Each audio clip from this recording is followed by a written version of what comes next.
안녕하세요, 보혜입니다. 네, 오늘 소개할 영화는 알랭 레네 감독의 히로시마 내 사랑입니다. 1959년 프랑스와 일본에서 만든 영화입니다. 제목에서 알 수 있듯이 히로시마를 배경으로 합니다. 요즘에 이 뜨거운 열기처럼 이때의 히로시마도 뜨거운 열기를 좀 연상케 하는데, 특별히 이제 원자폭탄 투하 후에 히로시마를 주목하고 있습니다. 이 히로시마에서 평화라는 주제를 가지고 영화를 만드는데, 프랑스에서 온 여배우가 있었어요. 그리고 이 히로시마에서 건축가로 일하는 일본인 남자가 있는데, 이 두 사람이 만나서 이틀간의 사랑을 나누게 됩니다. 그리고 이제 이 남녀를 각각 그녀와 그라고 부르는데, 그들은 느베르와 히로시마를 상징합니다. 이 느베르와 히로시마는 2차 세계대전으로 인해서 전쟁의 끔찍한 어떤 고통과 상처를 담은 배경이 되는 장소다, 우리가 생각해 볼 수 있는데, 느베르 같은 경우는 그녀의 고향이고, 그곳에서 그녀는 전쟁으로 인한 잊을 수 없는 평생의 상처를 받게 됐죠. 사실 영화 내용은 단순합니다. 이 느베르와 히로시마의 어떤 과거와 현재가 교차되면서 이 현재의 인상들이 과거의 흔적에 남은 그러한 인상들이고, 그런 이미지들이 교차되면서 이제 좀 보여지죠.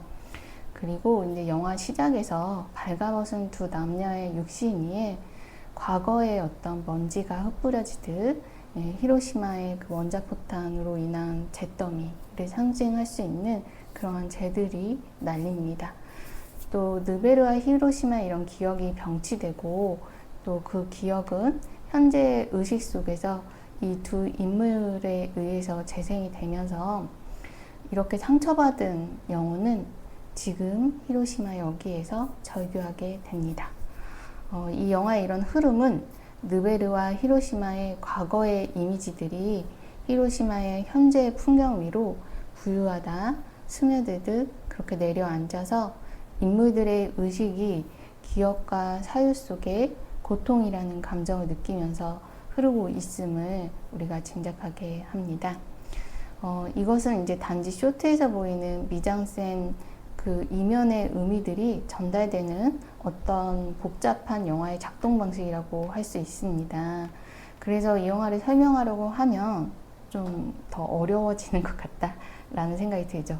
저도 지금 굉장히 추상적인 이렇게 설명을 했지만, 간단히 다시 정리를 해보자면, 이 영화는 이제 히로시마에서 두 남녀가 이틀간 사랑을 하는 그런 내용인데, 이 두 남녀에게는 히로시마의 어떤 원자폭탄의 기억, 그리고 느베르에서의 전쟁으로 인한 상처의 기억, 이 두 기억을 지니고 있기 때문에 현재 이 평화로운 상황에서도 과거의 기억으로 인해서 고통이 지속되고 있음을 이제 그들의 모습을 통해서, 또 사랑을 이룰 수 없는 그 안타까운 상황 속에서 우리가 짐작해 볼 수 있는 거죠.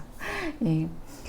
제가 사실 이 영화를 처음 본 거는 다른 누벨바그 감독들과 함께 언급된 굉장히 유명한 감독이기 때문에, 알랭 레네 감독이, 또 이 영화가 그의 대표작이고 데뷔작이어서 제가 선택했던 겁니다. 처음에 제가 이 영화를 봤을 때는 영화 시작에 보면 일본의 다큐 이미지들이 나와요. 좀 원자폭탄과 관련된 어떤 피해의 모습이나 그 일본의 어떤 박물관의 모습, 이런 것들이 이제 나오는데, 그게 굉장히 좀 낯설고 이야기적인 게 아니기 때문에, 그래서 제가 흥미를 갖지 못하고, 또 영화 내용은 사실 이제 불륜이라고 할 수 있는 여배우가 이제 유부녀였기 때문에 그런 좀 바람피는 그런 내용이라서 별게 없었던 거죠. 그래서 이제 집중이 잘 안 되고 굉장히 지루했던 기억이 있습니다.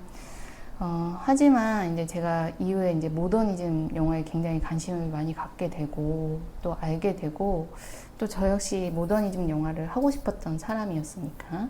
그리고 이제 모더니즘 영화들의 어떤 영상 문법에 대해서 익숙해지고 적응하고 난 다음에는 이 영화를 이제 몇 번이나 보게 됐고, 그때마다 정말 경이로운 영화라는 생각이 들고, 비평가들의 극찬에 동감하게 됐죠.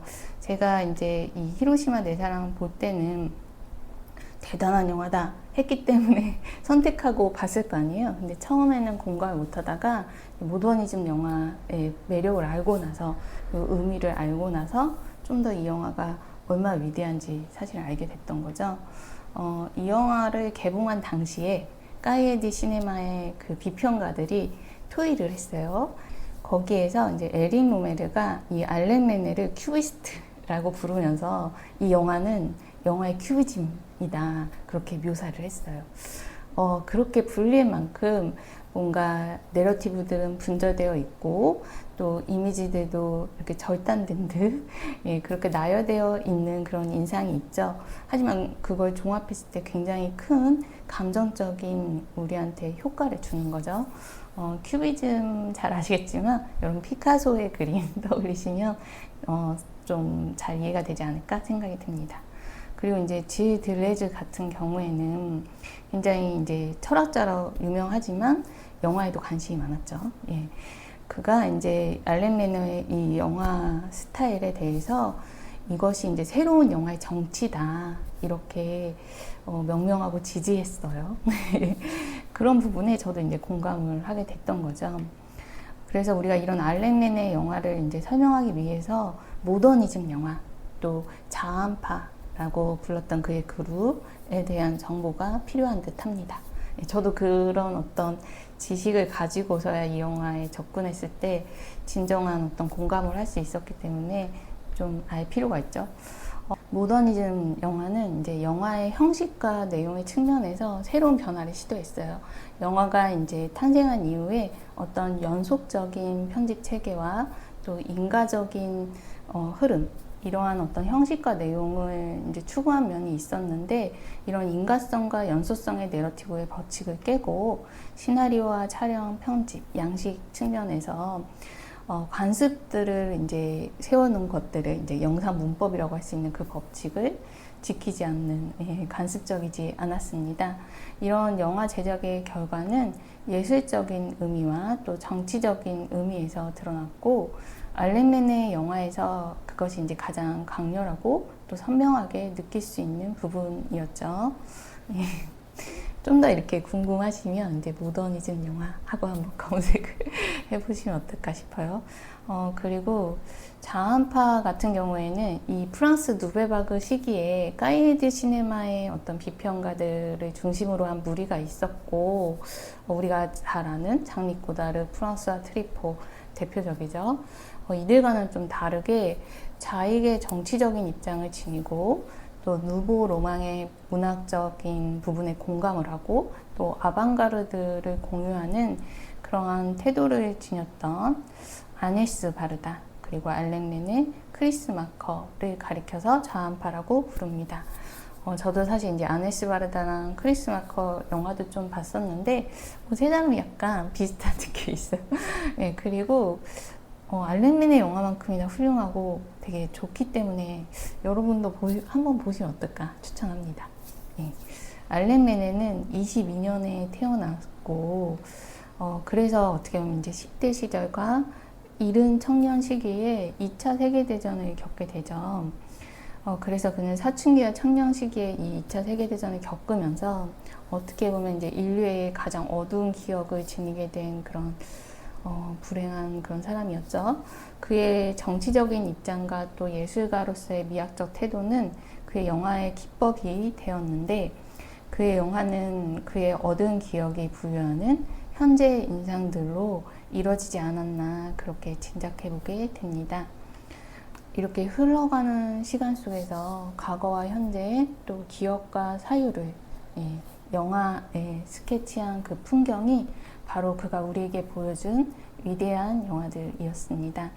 특히 이제 아우슈비츠를 다룬 방가한계와 또 원자포탄이 투하된 히로시마를 다룬 히로시마 내 사랑은 한 위대한 예술가의 절규이자 또 현대인의 기억의 초상이다, 그렇게 느껴집니다. 여러분도 이 영화를 보고 나의 오늘의 의식은 과거의 기억에 물든 것임을 찬찬히 생각해보면 어떨까요? 예.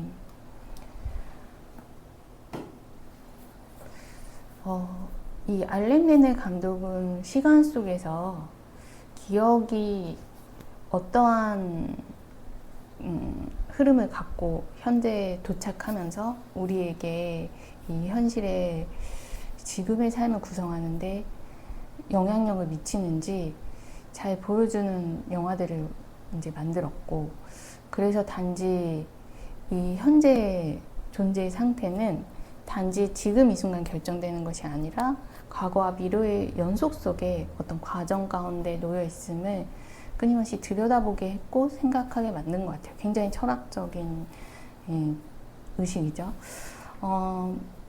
제가 그 히로시마 내 사랑과 방과한계를 이번 기회에 다시 한번 보게 됐는데, 저 역시 지금의 제가 이제 살아가는 오늘의 일상은 지금 주어지는 수많은 어떤 사건의 요소들에 의해서 이제 행동을 하고 그날 흘러가긴 하지만, 사실은 과거부터 쌓여온 나의 어떤 존재가 지금의 이 현 상태에서 계속 이렇게 호흡하고 있다는 걸 느끼거든요. 어떤 때는 그 과거가 잊을 수 없을 만큼 너무나 강력해서 압도되기도 하죠. 과거의 기억에 더 압도되기도 하죠. 그리고 이제 2차 세계대전에서 겪었던 인류가 지닌 기억은 사실은 너무나 치명적이고 잊을 수 없는 것이었고, 방과한계나 히로시마 내 사랑에서 확인한 그 인상들이 사실 그 영화를 만들었던 그 50년대 당시에 너무나 사실 가까운 기억이고 절대 잊히지 않지만 평화로운 지금을 누릴 수 없을 만큼 또 힘겹게 주어지는 떠오르는 기억이었을 것 같다는 생각이 들어요. 그래서 뭐 어떤 모더니즘의 영화, 자한파 영화로서의 의미도 물론 이제 굉장히 크지만 잊어서는 안 되는 기억에 대해서 현대에 다시 떠올리고 그것을 말하는 것이 어떠한 형식이어야 하고, 또 그때 우리가 받아야 되는 어떤 감정이나 생각들은 어떤 것인지, 아마도 그 기억을 잊지 말고 다시는 반복해서는 안 된다라는 어떤 경고의 메시지일 거고, 그 상처는 저에게는 좀 회복될 수 없다라는 그 정도의 강하고 큰 크기로 느껴졌어요. 우리가 이제 계속 현재의 삶을 살아가면서도 2차 세계대전 당시에 여러 가지 인류의 폭력이나 추악한 만행을 생각하면서 반성하고 고찰하잖아요. 그러한 것들이 사실은 뭐 50년대뿐만 아니라 지금도 역시 끝나서는 안 될 그런 일이겠죠. 다시는 그것을 반복하지 않기 위해서 기억하고 또 알아야 할 일이겠죠. 예, 그런 생각이 듭니다. 그러면서 또 한편으로 알렌 리네의 방과한계를 좀 아름답다 말하긴 그렇지만, 근데 아름답긴 해요. 그 아우슈비츠가 그때는 말도 안 되는 그런 지옥과 같은 어떤 형상이었겠지만, 그 일이 다 끝나고 지금 정리된 그 모습은 자연 풍경이거든요. 그리고 그런 고통을 겪은 두 사람이 사랑을 나누는 히로시마의 그들의 모습도 사실 근사하고 멋있고 아름답죠. 어쩌면 참 삶은 아름다운 건데, 그 아름다움 아래에 우리가 했던 수많은 추악한 또 끔찍한 만행과 범죄가 있지 않았나, 그런 생각을 하면서 알렌 린의 영화가 아름답지만 너무나 무서운 영화다 라는 생각을 해봅니다. 예. 여러분도 만약에 과거의 기억으로 인해서 오늘의 아름다움이 좀 힘겼다면 그것을 표현하고 또 나누면서 그 기억을 떠올리고 치유하고 위로하면서 조금씩 좀 더 이 아름다운 지금과 미래에 더 눈을 돌리게 예, 그렇게 좀 바라보면서 이 영화가 답은 되지 않겠지만 마음의 위로와 또 치유의 방법이 되지 않을까 그렇게 생각하며 추천해 봅니다. 그러면 다음에 또 다른 영화로 찾아올게요. 감사합니다.